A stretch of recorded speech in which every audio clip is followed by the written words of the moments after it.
Today I'm doing an Inception movie review. Inception takes place in two different, I'm going to say worlds for this.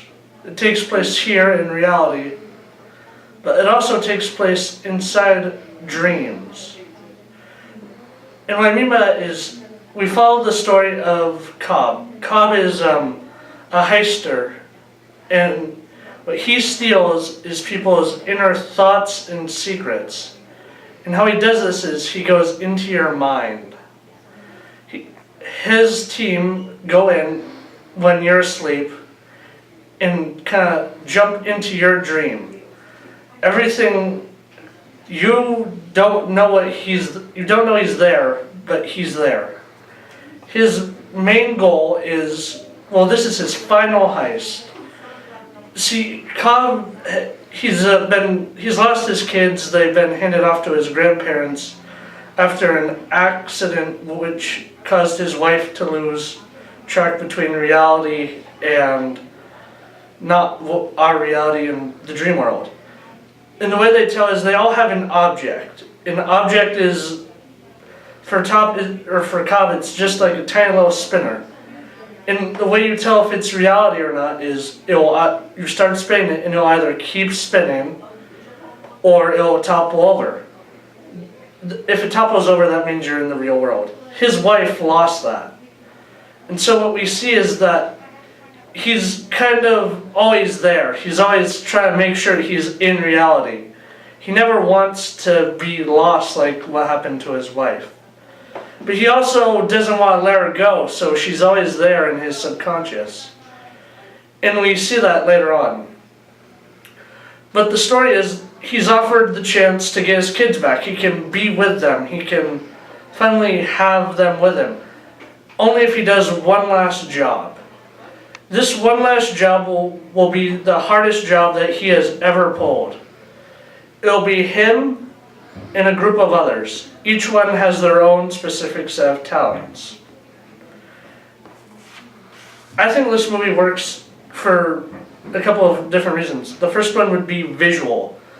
The visuals for this movie are spectacular. There's a lot of CGI, but it's really put together.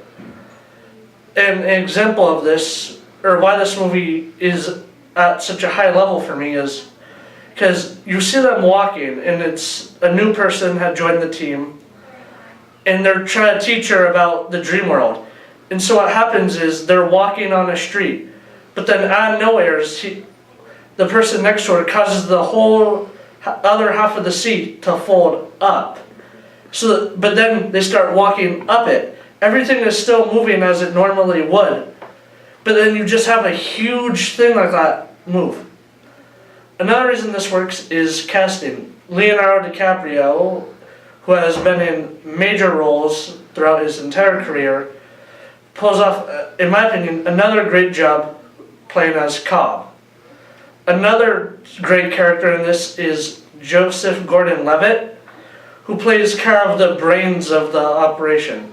He goes in and makes sure everything's planned out, everything's ready for them to go, make sure there are no mistakes. He covers the plan through and through. And another reason why I think this movie works is the characters. The characters are entertaining and you care and can understand why they do what they do. Another fun little bit that happens is we see that they need to go further into a dream. And what they do is, but the thing is, time slows down. So in one dream, they're about to be thrown off a bridge. So they hook themselves up so time slows down to buy themselves time. But then once they figure out how to get out, it's like boom, boom, boom, boom, boom. They're going straight through time, but then all at the same time, that time speeds up. It makes a really good visual effect. And my final grade for Inception is an 8 out of 10.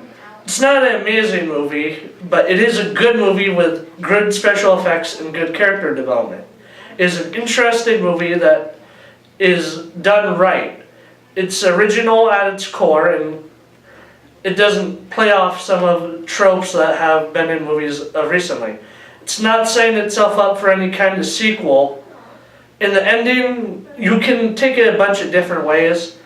My way of seeing it is Cobb is given up. He has reached a point where he's okay whether what he's living in is reality or not. He gets what he wants, and he's okay with it now. He's let go of his past demons and is ready to just live.